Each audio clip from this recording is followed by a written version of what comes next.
मुझे लगता है कि 2047 में मैं चाहती हूँ कि हमारे जितने भी धार्मिक संस्थान हैं, जितने टेम्पल्स हैं, वो स्टेट कंट्रोल से फ्री हो जाने चाहिए। अगर हम अपने आप को सेक्युलर कहते हैं तो फिर सरकार को कोई हक नहीं है कि वो सिर्फ हिंदू इंस्टीट्यूशंस को एडमिनिस्टर करे।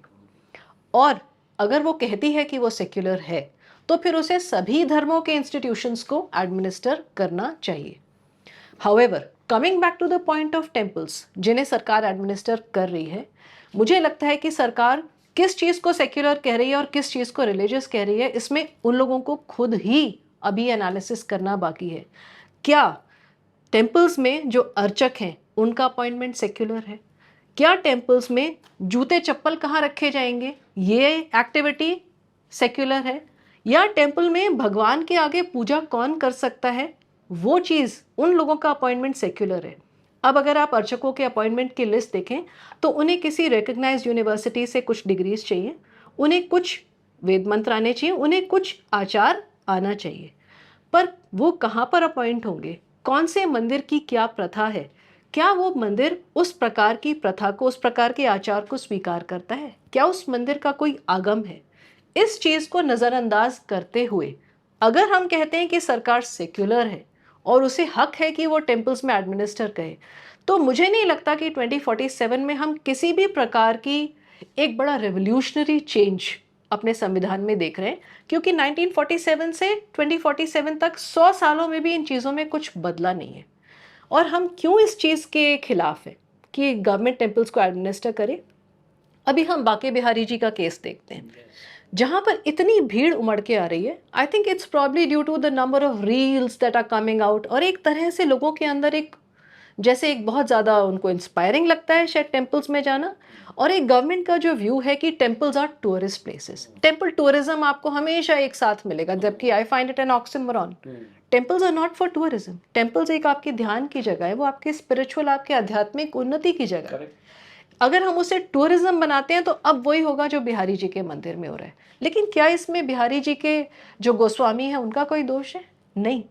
वो लोग जो हैं वो अपने काम चला रहे थे, किसी वजह से उसमें कोर्ट ने दखल देना जो शुरू किया। और मुझे लगता है जब तक आप कोर्ट के दरवाजे पे दस्तक नहीं देते हैं तब तक कोर्ट आपके घर के अंदर नहीं आता है। पर एक पॉइंट पे वो दस्तक दी गई, और अब जैसे उंगली पकड़ के पहुंचा पकड़ा जाता है, उस तरह से कानून जो है उन्होंने बिहारी जी की मंदिर के ऊपर अपना कब्जा जमाने की कोशिश की है। उन्हीं के गुल्लक के पैसे उन्हीं के डेवलपमेंट में यूज कर रहे हैं, और जो लोग विस्थापित हो रहे हैं उनका कोई हिसाब किताब नहीं है। जैसा कि हम जानते हैं विश्वनाथ जी कॉरिडोर जब बना, उसके भी जो लोग विस्थापित हुए उनका भी आज तक, जितने लोगों का मैंने पढ़ा है, कोई बहुत अच्छे से बिजनेस नहीं जम पाया, ना उनको घर मिल पाए। तो क्या जरूरी है? इसका मतलब हमें ये मॉडल प्रूव कर रहा है कि इस तरह का ये corridorization is not the ideal solution for solving these problems. These problems are administrative, these are not religious problems. इसमें सोसाइटी को खुद अपने आप से खुद अपने सॉल्यूशंस ढूंढने का मौका दिया जाना चाहिए। Government should not enter into our houses and our temples. So government तो हमारे घरों में सब जगह ही है। What do I do with, how do I live, who do I, किस जेंडर के साथ, everything the government seems to have a view on it. What is your view on this? देखिए, सबसे बड़ी बात यह है कि अभी जो यहाँ पे मैम ने बात कही, इसका एक और बड़ा इम्पोर्टेंट पहलू है, और बहुत दर्दनाक पहलू है इस पूरे संविधान का। और मुझे लगता है वो हम सारे जो ये पॉडकास्ट सुनेगा उसकी आत्मा को कहीं ना कहीं झंझोड़ेगा, क्योंकि इसने मुझे तो बहुत ज़्यादा शॉक किया। 2013 में हम लोगों ने 4 हिंदू एंडोमेंट एक्ट्स को चैलेंज किया था। आंध्र प्रदेश, तमिलनाडु, पौंडीचेरी और तेलंगाना। आपने मतलब आपने पर्सनली, मतलब मैंने नहीं, मतलब हमारे समाज ने, समाज मैंने नहीं, मैं उसमें इन्वॉल्व नहीं था, पर हाँ चैलेंज हुआ था। इन 4 अलग अलग जो प्रैक्टिशनर्स थे उन्होंने इन 4 स्टेट्स के हिंदू एंडोमेंट एक्ट्स को चैलेंज किया था। 2013 में सुप्रीम कोर्ट ने इस मामले में नोटिस जारी किया और कहा कि इसको हम एग्जामिन करेंगे। अभी रिसेंटली जब मैं आपसे बात कर रहा हूँ, आज से 1-1.5-2 महीने पहले सुप्रीम कोर्ट ने कह दिया कि हम इसको एग्जामिन नहीं करेंगे, आप अलग अलग हाई कोर्ट्स में जाके इसको चैलेंज करिए। तो मतलब पिछले 12 साल से केस था। अच्छा, आपका भी सरयू केस था? ट्रस्ट का भी एक केस है। आपने तमिलनाडु जो वाले को सबसे पहले चंद्रचूड़ ने उसको मद्रास हाईकोर्ट में भेजा था। अब 3 को हियरिंग है। तो आपने ये कहा कि आर्टिकल 32 का फंडामेंटल राइट है ना, अगर कोई फंडामेंटल राइट्स के प्रोविजन वायलेट होते हैं, you have a right to approach the supreme court directly under article 32। पर सुप्रीम कोर्ट ने कहा कि आप डायरेक्टली यहां क्यों आ गए, अलग अलग राज्यों के जो हाई कोर्ट्स हैं वो उसको एग्जामिन करेंगे। ठीक है, अगर यही मापदंड है तो मैं सवाल पूछना चाहता हूं कि वक्फ में ये बात क्यों नहीं कही कि जाके हाई कोर्ट में चैलेंज करी। वक्फ में भी आर्ग्यूमेंट क्या था कि जो वक्फ में, वक्फ काउंसिल में और जो वक्फ बोर्ड में 2 नॉन मुस्लिम मेंबर्स हैं, ये आर्टिकल 26 का उल्लंघन है। This was the precise argument. तो यहां पे क्यों नहीं बोला गया कि लेट्स गो, आप जाइए उसको हाई कोर्ट में चैलेंज करिए।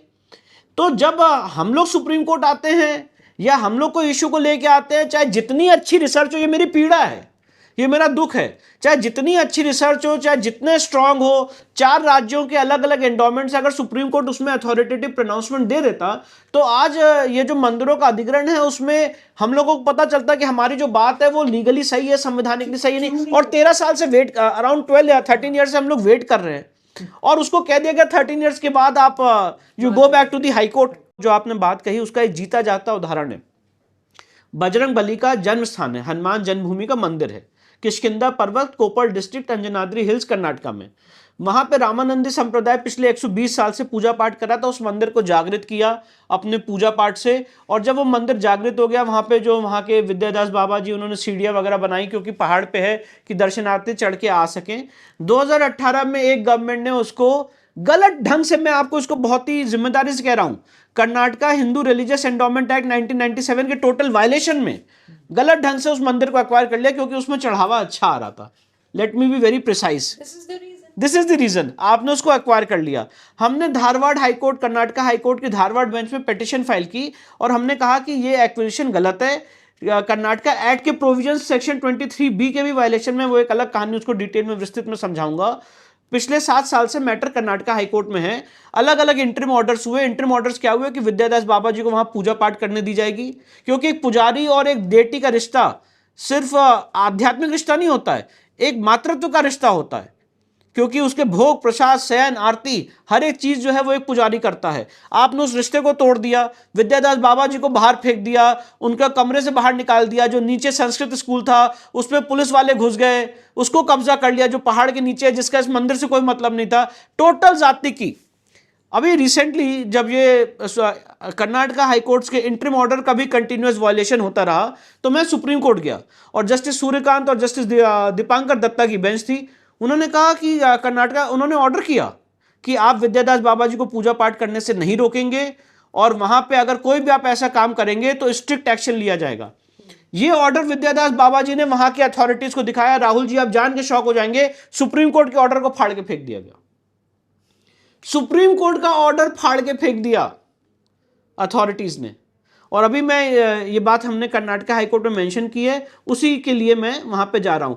तो एक पुजारी को पिछले 7 सालों से आप पूजा पाठ नहीं करने दे रहे हैं, जो दान में और दक्षिणा में जो फर्क होता है उसको भी वायलेट कर रहे हैं, जो हुंडी में पैसा आ रहा है वो भी गवर्नमेंट ले रही है, कोई सीसीटीवी कैमरास नहीं है। और ये कर्नाटका में सिर्फ एक मंदिर साथ नहीं हो रहा है, 35,000 टेम्पल्स के साथ हो रहा है। ये मेरे आंकड़े नहीं है, गवर्नमेंट के आंकड़े हैं, 35,000 टेम्पल्स के साथ।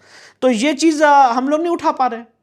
Karnataka Hindu religious endowment act को आंध्र प्रदेश कर्नाटका हाईकोर्ट ने अनकॉन्स्टिट्यूशनल डिक्लेयर किया था, अनकॉन्स्टिट्यूशनल डिक्लेयर किया था। उसके खिलाफ मामला सुप्रीम कोर्ट आया, सुप्रीम कोर्ट ने उस हाईकोर्ट के जजमेंट पर रोक लगा दी, मतलब कर्नाटका एक्ट दोबारा रिवाइव हो गया और वो मामला आज भी पेंडिंग है। हम लोग ये बात नहीं कह पाए जब 4 राज्यों के एंडोमेंट एक्ट को वापस भेजा गया कि सब कर्नाटका का मैटर यहां पेंडिंग है।